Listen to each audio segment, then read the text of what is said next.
साथियों, आज बात करेंगे कि उत्तर प्रदेश में कुल आबादी कितनी है।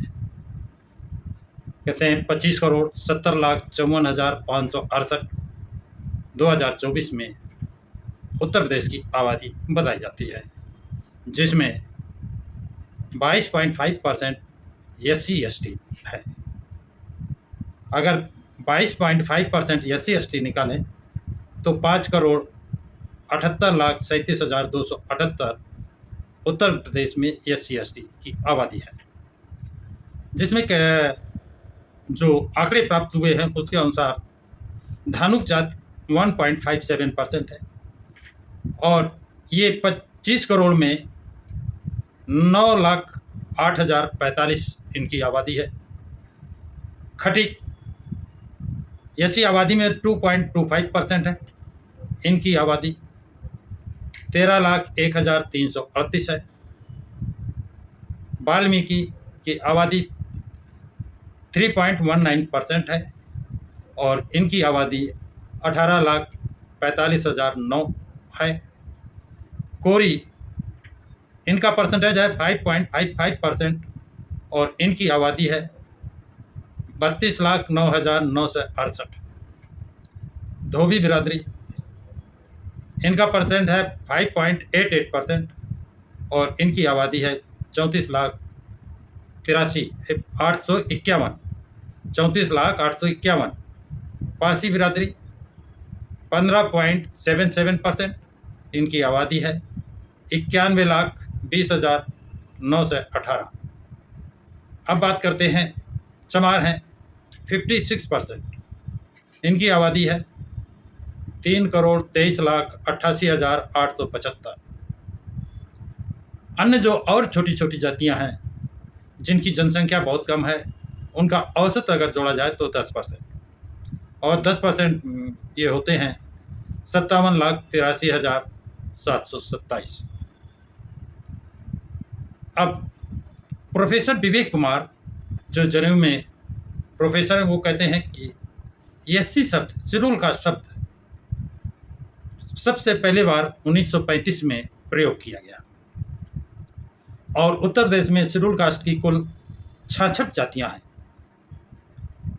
अब इन 66 जातियों में जो मुख्य जातियां हैं उनका एजुकेशन में परसेंटेज विवेक कुमार कहते हैं, मैंने इसका साइकोलॉजिकल सर्वे किया था और उसमें चमार 17% एजुकेशन में है, धोबी 17% एजुकेशन में है, पासी 17% एजुकेशन में है, खटीक 17% एजुकेशन में है और वाल्मीकि भी 17% एजुकेशन में है।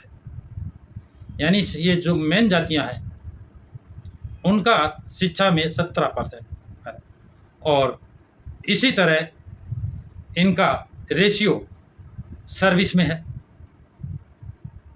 जिनकी आबादी ज़्यादा है उनके पढ़े आदमी ज़्यादा दिखेंगे, उनके सर्विस में ज़्यादा दिखेंगे, लेकिन अगर उनकी आबादी से औसत निकाला जाए तो करीब करीब बराबर ही आ रहा है। ये मैं नहीं कह रहा हूँ, ये दिल्ली यूनिवर्सिटी, जनेऊ यूनिवर्सिटी के प्रोफेसर विवेक कुमार का कहना है।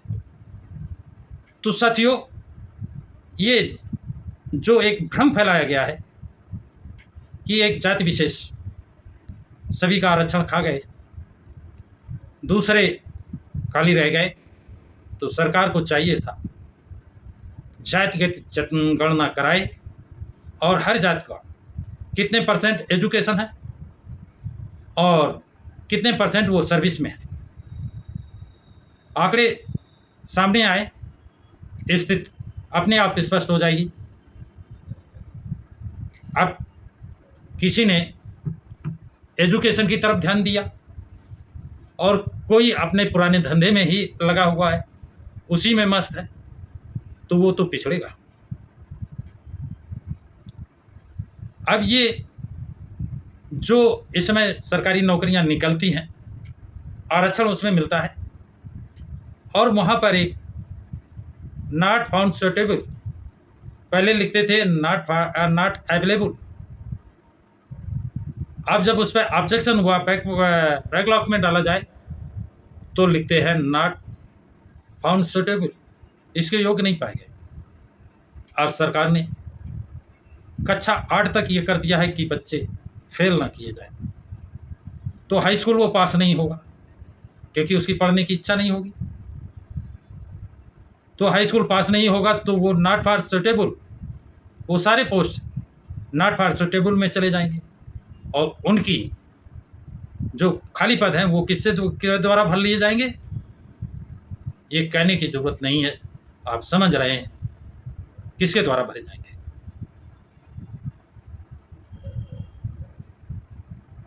संविधान में प्रावधान है समान शिक्षा का, जो इस मौलिक अधिकार में दिया गया है। और 2015 में इलाहाबाद हाई कोर्ट ने एक आदेश दिया था कि मजदूर से लेकर पूंजीपति उद्योगपति का बच्चा, चपरासी से लेकर प्रमुख सचिव तक का बच्चा सरकारी स्कूल में पढ़ेगा। लेकिन उस आदेश को लागू नहीं किया गया। समान शिक्षा हो, समान ड्रेस हो, समान खाना हो, समान हॉस्टल की व्यवस्था की जाए, ये आदेश क्यों नहीं पालन किया गया? इलाहाबाद हाई कोर्ट का 2015 का आदेश। खासकर ये सवाल उन जातियों से, उन पिछड़ी जातियों से, उन शेड्यूल की जातियों से, उन शेड्यूल ट्राइब की जातियों से है जो ये कहते हैं कि मेरा हक कोई और खा रहा है। अरे आप अपने बच्चे को पढ़ाएं तो काबिल तो बनाएं, उस पोस्ट के लिए सुयोग्य बनाएं, क्योंकि वहाँ पर लिखा जा रहा है नॉट फॉर सुटेबल, इस पद के योग्य नहीं पाए गए और वो खाली रखे जा रहे हैं। चपरासी से लेकर क्लास 1 IAS तक, IAS के सुयोग नहीं मिले, PCS के सुयोग नहीं मिले, 3rd क्लास में सुयोग नहीं मिले, चपरासी भी सुयोग नहीं मिले, चपरासी के पद भी पूरे नहीं हैं। गलती कहाँ पर है? इस पर सभी SC ST OBC इन्हीं को आरक्षण मिलता है, ST को मिलता है, SC को मिलता है, OBC को मिलता है, और इनको मिलकर इस पर विचार करना चाहिए। और विचार नहीं करेंगे तो वही होगा, गन्ने के खेत में 4 लोग तोड़ने गए, कमजोर पहले पिटा, फिर उससे जो जोरदार था वो पिटा, फिर उससे जोरदार था वो पिटा, और लास्ट में जो सबसे जोरदार था वो भी पिट गया।